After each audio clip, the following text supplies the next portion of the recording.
Hi hello ಸ್ನೇಹಿತರೆ, welcome back to Shubha channel. February 14ನೇ ತಾರೀಕು ನಮಗೆ ಪಂಚಮಿ ಇದೆ. ಈ ದಿನ ನಾವು ವಾರಾಹಿ ದೇವಿಗೆ ಯಾವ ರೀತಿಯಾಗಿ ಪೂಜೆ ಮಾಡಬೇಕು, ಯಾವ ದೀಪವನ್ನು ಹಚ್ಚಬೇಕು, ಹಾಗೆಯೇ ಪಂಚಮಿ ತಿಥಿ ಎಷ್ಟು ಗಂಟೆಗೆ ಪ್ರಾರಂಭ ಆಗುತ್ತೆ, ಎಷ್ಟು ಗಂಟೆಗೆ ಮುಕ್ತಾಯ ಆಗುತ್ತೆ, ಯಾವ ಪ್ರಸಾದವನ್ನು ಇಡಬೇಕು ಅಂತಲೂ ನಾನು ತಿಳಿಸ್ಕೊಡ್ತಾ ಇದ್ದೀನಿ. ವಿಡಿಯೋ ಪೂರ್ತಿ ನೋಡಿ. ಇನ್ನು ಈ ದಿನ ವಸಂತ ಪಂಚಮಿ ಅಂದರೆ ನಾವು ಸರಸ್ವತಿ ಪೂಜೆ ಕೂಡ ಮಾಡ್ತೀರಿ. ಸರಸ್ವತಿ ಪೂಜೆ ಮಾಡೋ ಟೈಮಲ್ಲಿ ನಾವು ಸರಸ್ವತಿ ದೇವಿಗೆ ದೀಪಾರಾಧನೆನ ಯಾವ ರೀತಿ ಮಾಡ್ತೀರಿ ಅದನ್ನು ಕೂಡ ತಿಳಿಸ್ಕೊಡ್ತಾ ಇದ್ದೀನಿ. ವಾರಾಹಿ ದೇವಿಗೆ ವಿಶೇಷ ದಿನಗಳಲ್ಲಿ ಪೂಜೆ ಅಂದರೆ ಅದು ಪಂಚಮಿ, ಅಷ್ಟಮಿ, ಹಾಗೆಯೇ ಅಮಾವಾಸ್ಯೆ, ಹುಣ್ಣಿಮೆ ದಿನಗಳು ತುಂಬಾ ವಿಶೇಷವಾದ ಪೂಜೆ, ಹೋಮ ಹವನಗಳು ಕೂಡ ಇರುತ್ತೆ ಸ್ನೇಹಿತರೆ. ಹಾಗಾಗಿ ನಾವು ಮನೆಯಲ್ಲೇ ನಾವು ಸಿಂಪಲ್ಲಾಗಿ ವಾರಾಹಿ ದೇವಿಯನ್ನು ನೆನೆಸ್ಕೊಂಡು ಪೂಜೆ ಮಾಡೋದಾಗಲಿ ಅಥವಾ ಮಂತ್ರ ಹೇಳೋದಾಗಲಿ, ನಮ್ಮ ಕಷ್ಟಗಳನ್ನೆಲ್ಲ ಕಳಿಬೇಕು. ನಾವು ಎಷ್ಟೇ ದಿನದಿಂದ ನಾವು ದುಡ್ಡಿಗೋಸ್ಕರ ಕಷ್ಟಪಡ್ತಾ ಇದ್ದೀರಿ, ಅಥವಾ ಕೆಲಸದಲ್ಲಿ ತುಂಬಾ ಪ್ರಾಬ್ಲಮ್ ಇದೆ ಅನ್ನೋರು, ಅಥವಾ ಮಕ್ಕಳ ಮನೇಲಿ ಮಾತು ಕೇಳ್ತಾ ಇಲ್ಲ ಅನ್ನೋರು, ಅಥವಾ ದುಡಿದಂಥ ದುಡ್ಡು ಕೈಯಲ್ಲಿ ನಿಲ್ತಾ ಇಲ್ಲ ಅನ್ನೋರು, ಅಥವಾ ಮನೆಯಲ್ಲಿ ಅನಾರೋಗ್ಯದ ಸಮಸ್ಯೆ ತುಂಬಾ ಜಾಸ್ತಿ ಇದೆ ಅನ್ನೋರು ಕೂಡ ಈ ರೀತಿಯಾಗಿ ಪಂಚಮಿ ದಿನ ವಾರಾಹಿ ದೇವಿಯನ್ನು ನೆನೆದು ಈ ರೀತಿಯಾಗಿ ದೀಪಾರಾಧನೆ ಮಾಡೋದ್ರಿಂದ ಎಲ್ಲ ಸಮಸ್ಯೆಗಳಿಂದ ಮುಕ್ತಿ ಪಡಿಬೋದು ಅಂತಲೇ ಹೇಳ್ಬೋದು ಸ್ನೇಹಿತರೆ. ಹಾಗಾಗಿ ಯಾವ ರೀತಿಯಾಗಿ ನಾವು ಆ ದಿನ ಬೆಳಗ್ಗೆನೇ ಎದ್ದು ಪೂಜೆ ಮಾಡೋದ್ರಿಂದ ಏನೆಲ್ಲ ನಾವು ಪೂಜೆಗೆ ಏನೆಲ್ಲ ತಗೊಬೇಕು, ಪೂಜೆ ಯಾವ ರೀತಿಯಾಗಿ ಮಾಡಬೇಕು ಅಂತಲೂ ತಿಳಿಸ್ಕೊಡ್ತೀನಿ. ಪಂಚಮಿ ತಿಥಿ ಎಷ್ಟು ಗಂಟೆಗೆ ನಮಗೆ ಪ್ರಾರಂಭ ಆಗುತ್ತೆ ಅನ್ನೋದಾದರೆ, ಫೆಬ್ರವರಿ 13ನೇ ತಾರೀಕು ಮಧ್ಯಾಹ್ನ 2:41 ನಮಗೆ ಪಂಚಮಿ ತಿಥಿ ಪ್ರಾರಂಭ ಆಗೋದು. ಹಾಗೆಯೇ ಮುಕ್ತಾಯ ಆಗೋದು ಫೆಬ್ರವರಿ 14ನೇ ತಾರೀಕು ಮಧ್ಯಾಹ್ನ 12:09 ನಮಗೆ ಮುಕ್ತಾಯ ಆಗುತ್ತೆ. ಹಾಗಾಗಿ ವಾರಾಹಿ ದೇವಿಯ ಆರಾಧನೆಯನ್ನು ನೀವು 13ನೇ ತಾರೀಕು ಸಾಯಂಕಾಲನೂ ಮಾಡ್ಬೋದು, ಹಾಗೆಯೇ 14ನೇ ತಾರೀಕು ಬೆಳಗ್ಗೆನೆ ಬ್ರಾಹ್ಮಿ ಮುಹೂರ್ತದಲ್ಲಿ ಕೂಡ ಮಾಡ್ಬೋದು ಸ್ನೇಹಿತರೆ. 14ನೇ ತಾರೀಕು ನೀವು ಬೆಳಗ್ಗೆನೆ ಪೂಜೆ ಮಾಡ್ತೀನಿ ಅನ್ನೋದಾದರೆ, ಬೆಳಗ್ಗೆನೆ ಎದ್ದು ತಲೆ ಸ್ನಾನ ಮಾಡಿಕೊಂಡು ನೀವು ಶುಭ್ರವಾದ ಬಟ್ಟೆನ ಅಂದರೆ ಒಗೆದಿರೋ ಬಟ್ಟೆಯನ್ನು ಹಾಕ್ಕೊಂಡು ನೀವು ದೇವ್ರ ಮನೆಯೆಲ್ಲ ಕ್ಲೀನ್ ಮಾಡಿಕೊಂಡು, ನೀವು ವಾರಾಹಿ ದೇವಿ ಫೋಟೋ ಇತ್ತು ಅಂದರೆ ಫೋಟೋ ಎಲ್ಲ ವಿಗ್ರಹ ಎಲ್ಲ ಕ್ಲೀನ್ ಮಾಡ್ಕೊಬೇಕು.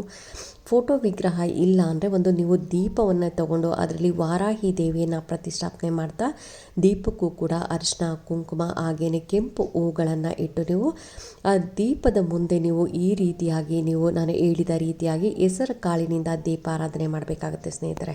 ಇನ್ನು ಒಂದು ತಟ್ಟೆ ತೊಗೊಳ್ಳಿ, ತಾಮ್ರದ್ದಾಗಲಿ ಅಥವಾ ಹಿತ್ತಾಳೆ ತಟ್ಟೆ ಆಗಲಿ ತೊಗೊಬೇಕಾಗುತ್ತೆ. ಯಾವುದೇ ಕಾರಣಕ್ಕೂ ನೀವು ಪ್ಲಾಸ್ಟಿಕ್ಕು ಅಥವಾ ಸ್ಟೀಲ್ ಯೂಸ್ ಮಾಡೋಕ್ಕೆ ಹೋಗಬೇಡಿ. ಈ ರೀತಿಯಾಗಿ ನೀವು ತಾಮ್ರದ ತಟ್ಟೆಯಲ್ಲಿ ಒಂದು 3 ಇಡಿ ಆಗಷ್ಟು ಹೆಸರು ಕಾಳನ್ನು ಹಾಕ್ಕೊಬೇಕಾಗತ್ತೆ. ಅದರಲ್ಲಿ ಹೆಸರು ಕಾಳನ್ನು ಹಾಕ್ಕೊಂಡು ನೀವು 5 ದೀಪಗಳನ್ನು ಹಚ್ಚಬೇಕಾಗತ್ತೆ. ಮಣ್ಣಿನ ದೀಪಗಳನ್ನು 5 ದೀಪಗಳನ್ನು ಹಚ್ಬೋದು. ಇಲ್ಲ 5 ದೀಪ ಇಲ್ಲ ಅಂತಂದರೆ ನೀವು ಒಂದೇ ದೀಪದಲ್ಲಿ, ಇಲ್ಲಿ ತೋರಿಸ್ತಾ ಇದ್ದೀನಲ್ಲ ಸ್ನೇಹಿತರೆ ಪಿಕ್ಚರಲ್ಲಿ, ಈ ರೀತಿಯಾಗಿ ನೀವು 5 ಕಡೆ ನೀವು ಬತ್ತಿಗಳನ್ನು ಹಾಕಿ 5 ದೀಪಗಳನ್ನು ಕೂಡ ಹಚ್ಬೋದು.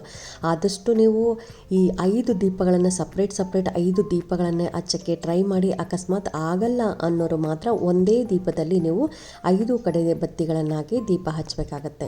ದೀಪಕ್ಕೂ ಕೂಡ ಅರಿಶಿನ, ಕುಂಕುಮ, ಹೂವನ್ನು ಇಡಬೇಕಾಗತ್ತೆ. ಅಥವಾ ನೀವು ತುಪ್ಪ ಕೂಡ ಹಾಕ್ಬೋದು. ಇಲ್ಲ ಅಂದರೆ ನೀವು ದೀಪಕ್ಕೆ ಯಾವ ಎಣ್ಣೆ ಯೂಸ್ ಮಾಡ್ತೀರೋ ಆ ಎಣ್ಣೆ ಕೂಡ ಯೂಸ್ ಮಾಡ್ಬೋದು. ಇನ್ನು ವಾರಾಹಿ ದೇವಿಗೆ ದೀಪವನ್ನು ಬೆಳಗುತ್ತಾ ಈ ಮಂತ್ರವನ್ನು ನೀವು 108 ಬಾರಿ ಹೇಳಿ ಸ್ನೇಹಿತರೆ. ಓಂ ವಾರಾಹಿ ದೇವಿಯೇ ನಮಃ ಅನ್ನೋ ಒಂದು ಮಂತ್ರವನ್ನು ನೀವು 108 ಬಾರಿ ಹೇಳಿದ ನಂತರ ನೀವು ವಾರಾಹಿ ದೇವಿಯನ್ನು ಬೇಡ್ಕೊಬೇಕು. ಅಮ್ಮ, ನನಗೆ ಈ ಥರ ಕಷ್ಟ ಇದೆ, ನನ್ನ ಕಷ್ಟಗಳನ್ನೆಲ್ಲ ಬಗೆಹರಿಸಮ್ಮ ಅಂತ ನೀವು ಅಮ್ಮನ ಹತ್ರ ಬೇಡ್ಕೊಬೇಕಾಗತ್ತೆ. ನಿಮ್ಗೆ ಹಣದ ಸಮಸ್ಯೆ ಇರ್ಬೋದು, ಅಥವಾ ಇನ್ಯಾವುದೋ ಒಂದು ವಿಚಾರದಲ್ಲಿ ಅಥವಾ ಆಸ್ತಿ ವಿಚಾರದಲ್ಲಿ ಏನಾದರೂ ಸಮಸ್ಯೆ ಆಗಿತ್ತು, ಆರೋಗ್ಯದ ಸಮಸ್ಯೆ ಆಗಿತ್ತು ಅಂದ್ರೂ, ಯಾವುದೇ ಒಂದು ಕಷ್ಟ ಇದ್ರೂ ಅಮ್ಮನ ಮುಂದೆ ನೀವು ಈ ರೀತಿಯಾಗಿ ದೀಪ ಹಚ್ತಾ ನೀವು ಅಮ್ಮನಿಗೆ ಕೇಳ್ಕೊಬೇಕಾಗತ್ತೆ. ಇನ್ನು ನೀವು ಈಗ 13ನೇ ತಾರೀಕು ದೀಪ ಬೆಳಗಿರ್ತೀರಾ, ರಾತ್ರಿನೂ ಬೆಳಗ್ಬೋದು ಸ್ನೇಹಿತರೆ. 7 ಗಂಟೆ ಮೇಲೆ ಅಮ್ಮನಿಗೆ ಈ ರೀತಿಯಾಗಿ ದೀಪ ಬೆಳಗೋದು. ಬೆಳಗದ ಆದಮೇಲೆ ನೀವು ಬೆಳಗ್ಗೆ ಇದನ್ನು ದೀಪದಲ್ಲಿರೋ ಬತ್ತಿ ಮತ್ತು ಹಾಗೆಯೇ ಹೂವು ಎಲ್ಲ ತೊಗೊಂಡೋಗಿ ಯಾರು ತುಳಿದೇ ಇರೋಂಥ ಜಾಗದಲ್ಲಿ ಯಾವುದಾದ್ರೂ ಗಿಡಕ್ಕಾಗಿ ಆ ಹೆಸರು ಕಾಳನ್ನು ಹಸುಗಳಿಗೆ ತಿನ್ನಿಸ್ಬೇಕಾಗತ್ತೆ. ಗೋಮಾತೆಗೆ ತಿನ್ನಿಸೋದ್ರಿಂದ ಗೋಮಾತೆ ಆಶೀರ್ವಾದ ಕೂಡ ಸಿಗುತ್ತೆ. ಅಂದರೆ ನೀವು 14ನೇ ತಾರೀಕು ಬೆಳಗ್ಗೆ ಮಾಡ್ತೀನಿ ಅಂದರೆ ಬೆಳಗ್ಗೆ ಮಾಡಿರ್ತೀರಾ, ಸಾಯಂಕಾಲ ನೀವು ಇದನ್ನು ಹಸುಗಳಿಗೂ ಕೂಡ ಕೊಡ್ಬೋದು ಸ್ನೇಹಿತರೆ. ಸರಸ್ವತಿ ದೇವಿಯನ್ನು ವಸಂತ ಪಂಚಮಿ ಎಂದು ಪೂಜಿಸಲಾಗುತ್ತೆ. ಈ ಮಂಗಳಕರ ದಿನದಂದು ದೇವಿಯನ್ನು ಪೂಜಿಸೋದ್ರಿಂದ ಎಲ್ಲ ಆಲಸ್ಯಗಳು ದೂರವಾಗಿ ಜೀವನದಲ್ಲಿ ಯಶಸ್ಸನ್ನು ಗಳಿಸ್ಬೋದು ಅಂತಲೇ ಹೇಳ್ಬೋದು. ಇನ್ನು ಪ್ರತಿ ವರ್ಷ ದೇಶಾದ್ಯಂತ ವಸಂತ ಪಂಚಮಿಯಿಂದ ಶ್ರದ್ಧಾ ಭಕ್ತಿಯಿಂದ ಆಚರಿಸ್ತಾರೆ. ಭಾರತದಲ್ಲಿ ಕೆಲವು ರಾಜ್ಯಗಳಲ್ಲಿ ವಸಂತ ಪಂಚಮಿಯನ್ನು ದೇವಿ ಸರಸ್ವತಿಯನ್ನು ಪೂಜಿಸುತ್ತಾರೆ. ಸರಸ್ವತಿಯು ವಿದ್ಯಾ ದೇವತೆ ಎಂದು ವಿದ್ಯಾ ಬುದ್ಧಿ ನೀಡುವ ದೇವರೆಂದು ಕೂಡ ಪೂಜಿಸ್ತಾರೆ. ಸರಸ್ವತಿಯನ್ನು ಶ್ರದ್ಧಾ ಭಕ್ತಿಯಿಂದ ಪೂಜಿಸೋದ್ರಿಂದ ತನ್ನ ಭಕ್ತರಿಗೆ ಜ್ಞಾನದ ಬೆಳಕನ್ನು ನೀಡ್ತಾಳೆ ಅಂತಲೇ ಹೇಳ್ಬೋದು. ದೇವಿ ಸರಸ್ವತಿಯು ಕಲೆ, ಸಂಗೀತ, ನೃತ್ಯ ಮತ್ತು ತಂತ್ರಜ್ಞಾನಗಳ ದೇವತೆಯೂ ಆಗಿದ್ದಾಳೆ.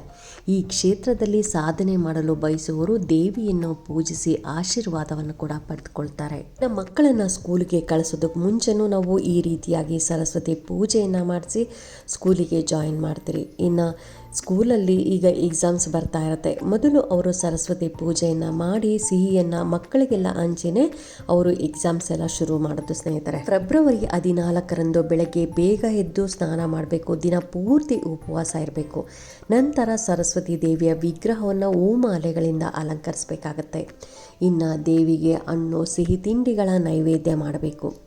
ದೇವಿಯ ಆಶೀರ್ವಾದ ಪಡೆಯುವ ಸಲುವಾಗಿ ವಿದ್ಯಾರ್ಥಿಗಳು ತಮ್ಮ ಪುಸ್ತಕ ಮತ್ತು ವಿದ್ಯಾಭ್ಯಾಸಕ್ಕೆ ಸಂಬಂಧಪಟ್ಟ ವಸ್ತುಗಳನ್ನು ಪೂಜೆ ಮಾಡಬೇಕಾಗತ್ತೆ. ಇನ್ನು ಸರಸ್ವತಿ ದೇವಿಯು ಪೂಜೆ ಮುಗಿದ ನಂತರ ಭಕ್ತರು ತಮ್ಮ ಉಪವಾಸ ವ್ರತವನ್ನು ಮುಗಿಸಲು ದೇವರಿಗೆ ಪೂಜೆಗಿದ್ದ ನೈವೇದ್ಯವನ್ನು ಪ್ರಸಾದದ ರೂಪದಲ್ಲಿ ಎಲ್ಲರೂ ಕೂಡ ಸ್ವೀಕಾರ ಮಾಡಬೇಕು. ಈ ದಿನದಿಂದ ಪಾಲಕರು ತಮ್ಮ ಪುಟ್ಟ ಮಕ್ಕಳಿಗೆ ಅಕ್ಷರಾಭ್ಯಾಸನೂ ಕೂಡ ಮಾಡಿಸ್ತಾ ಇರ್ತಾರೆ. ಇನ್ನು ಈ ದಿನದಂದು ಶಿಕ್ಷಣವನ್ನು ಪ್ರಾರಂಭಿಸಿದ್ರೆ ಸರಸ್ವತಿ ದೇವಿಯ ಕೃಪಾ ಕಟಾಕ್ಷ ನಮ್ಮ ಮೇಲೆ ಇರುತ್ತೆ ಅನ್ನುವ ನಂಬಿಕೆ ಕೂಡ ಇದೆ ಸ್ನೇಹಿತರೆ. ಮನೆಯಲ್ಲಿ ಸರಸ್ವತಿ ದೇವಿಯ ಫೋಟೋ ಇತ್ತು, ವಿಗ್ರಹ ಇತ್ತು ಅಂದರೆ ಫೋಟೋ ಎಲ್ಲ ಕ್ಲೀನ್ ಮಾಡಿಕೊಂಡು ನೀವು ಫೋಟೋಗೆ ಅರ್ಶಿನ, ಕುಂಕುಮ, ಬಿಳಿ ಹೂಗಳಿಂದ ನೀವು ಅಲಂಕಾರ ಮಾಡ್ಕೊಬೇಕಾಗತ್ತೆ. ನಂತರ ನೀವು ಅದರ ಫೋಟೋ ಮುಂದೆ ಯಾವ ರೀತಿಯಾಗಿ ದೀಪ ಹಚ್ಚಬೇಕು ಅನ್ನೋದಾದರೆ, ಒಂದು ತಾಮ್ರ ಅಥವಾ ಹಿತ್ತಾಳೆದ ಒಂದು ತಟ್ಟೆ ತೊಗೊಳ್ಳಿ, ಅದಕ್ಕೆ 5 ವೀಳ್ಯದೆಲೆನ ತೊಗೊಂಡು ವೀಳ್ಯದೆಲೆಗೂ ಕೂಡ ಅರಿಶಿನ, ಗಂಧವನ್ನು ನೀವು ಮಿಕ್ಸ್ ಮಾಡಿಕೊಂಡು ಹಚ್ಚಬೇಕಾಗತ್ತೆ. ನಂತರ ಅದರ ಮೇಲೆ ಕುಂಕುಮವನ್ನು ಹಚ್ಚಿ ಮಧ್ಯದಲ್ಲಿ ಒಂದು ದೀಪವನ್ನು, ಇಲ್ಲಿ ತೋರಿಸ್ತಾ ಇದ್ದೀನಲ್ಲ ಪಿಕ್ಚರ್ಲಿ, ಈ ರೀತಿಯಾದ ನೀವು ದೀಪವನ್ನು ಹಚ್ಚಿ 5 ಕಡೆ ಬತ್ತಿಗಳನ್ನು ಹಾಕಿ ಅದರಲ್ಲಿ ತುಪ್ಪ ಹಾಕಿ ನೀವು ದೀಪ ಹಚ್ಚಬೇಕಾಗತ್ತೆ. ಹಾಗೆಯೇ ಹೂಗಳಿಂದ ಕೂಡ ಅಲಂಕಾರ ಮಾಡಿಕೊಂಡು ನೀವು ಸರಸ್ವತಿ ಫೋಟೋಗೆ ನೀವು ಈ ರೀತಿಯಾಗಿ ದೀಪವನ್ನು ಬೆಳಗಬೇಕಾಗತ್ತೆ ಸ್ನೇಹಿತರೆ. ಈ ರೀತಿಯಾಗಿ ದೀಪ ಬೆಳಗೋದ್ರಿಂದ ಅದು ಮಕ್ಕಳ ಕೈಲೇ ಬೆಳಗಿಸಿ, ಅಕಸ್ಮಾತ್ ಮಕ್ಕಳು ದೊಡ್ಡೋರು ಇದ್ದರು ಅಂದರೆ ಮಕ್ಕಳೇ ಪೂಜೆ ಮಾಡಲಿ, ಅಕಸ್ಮಾತ್ ಮಕ್ಕಳೇನಾದ್ರು ಚಿಕ್ಕ ಮಕ್ಕಳಿತ್ತು ಅಂತಂದರೆ ನೀವು ಅಪ್ಪ ಅಮ್ಮ ಯಾರಾದರೂ ಪೂಜೆ ಮಾಡ್ಬೋದು. ಆದರೆ ಮಕ್ಕಳನ್ನು ಹಿಡ್ಕೊಂಡು ನೀವು ದೀಪವನ್ನು ಬೆಳಗಿಸಿ, ಆಗ ಮಕ್ಕಳಿಗೆ ಸರಸ್ವತಿ ದೇವಿಯ ಆಶೀರ್ವಾದ ಕೂಡ ಸಿಗುತ್ತೆ. ಓದೋ ಮಕ್ಕಳು ಮನೇಲಿ ಇದ್ದಾರೆ ಅಂತಂದರೆ ಈ ವಸಂತ ಪಂಚಮಿ ದಿನ ಮಕ್ಕಳ ಕೈಲಿ ಪೂಜೆ ಮಾಡೋ ಹಾಗಿದ್ರೆ ಮಕ್ಕಳ ಕೈಲಿ ಪೂಜೆ ಮಾಡಿಸಿ, ಇಲ್ಲ ಅಂತಂದರೆ ನೀವು ಕೂಡ ಪೂಜೆ ಮಾಡಿಸಿ ಪ್ರಸಾದವನ್ನು ಮಕ್ಕಳಿಗೆ ಕೊಡಿ, ಸರಸ್ವತಿ ದೇವಿಯ ಆಶೀರ್ವಾದ ಸಿಗಲಿ ಅಂತ ಹೇಳ್ತಾ, ಹಾಗೆಯೇ ವಾರಾಹಿ ದೇವಿಗೂ ಕೂಡ ಪಂಚಮಿ ಅಂದರೆ ಭಾಳ ವಿಶೇಷ ದಿನ. ಹಾಗಾಗಿ ವಾರಾಹಿ ದೇವಿಗೂ ಪೂಜೆ ಮಾಡಿ ಈ ಮಂತ್ರವನ್ನು ಹೇಳ್ಕೊಳ್ಳೋದ್ರಿಂದ ವಾರಾಹಿ ದೇವಿ ನಿಮ್ಮ ಎಲ್ಲರಿಗೂ ಒಳ್ಳೇದು ಮಾಡ್ತಾಳೆ. ವಾರಾಹಿ ದೇವಿಯ ಆಶೀರ್ವಾದ ಎಲ್ಲರಿಗೂ ಸಿಗಲಿ ಅಂತ ಹೇಳ್ತಾ, ಈ ವಿಡಿಯೋ ಹೇಗಿತ್ತು ಅಂತ ನೀವು ಕಾಮೆಂಟ್ ಸೆಕ್ಷನಲ್ಲಿ ಕಾಮೆಂಟ್ ಮಾಡಿ, ಲೈಕ್ ಮಾಡಿ, ಶೇರ್ ಮಾಡಿ. ಇನ್ನೂ ನನ್ನ ಚಾನಲ್ಗೆ ಯಾರೆಲ್ಲ ಸಬ್ಸ್ಕ್ರೈಬ್ ಮಾಡಿದೆ ಹಾಗೆ ಹೊಸೊಬ್ಬರು ಏನಾದರೂ ನೋಡ್ತಾ ಇದ್ದರೆ ಎಲ್ಲರೂ ಸಬ್ಸ್ಕ್ರೈಬ್ ಮಾಡ್ಕೊಳ್ಳಿ. ಪಕ್ಕದಲ್ಲಿರೋಂಥ ಬೆಲ್ ಐಕಾನ್ ಪ್ರೆಸ್ ಮಾಡೋದ್ರಿಂದ ನಾನು ಹಾಕೋ ವಿಡಿಯೋ ಎಲ್ಲ ಬೇಗ ಬಂದು ತಲುಪುತ್ತೆ. Thank you.